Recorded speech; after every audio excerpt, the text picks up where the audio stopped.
boleh tumpang kereta akak pergi hospital Sungai Buloh. Saya kurang sehat. Kurang sehat?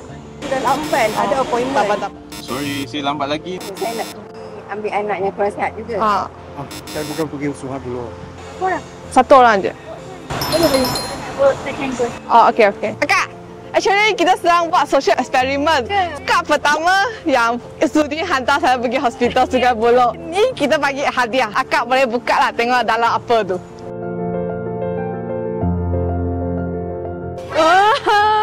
Rice cooker ke?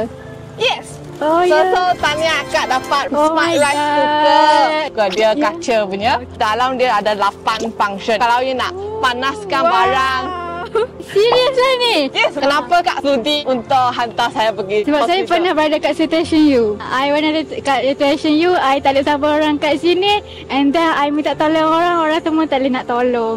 So I jalan seorang-seorang sampai dekat stesen bas 5 kilometers. Thank you, Mars.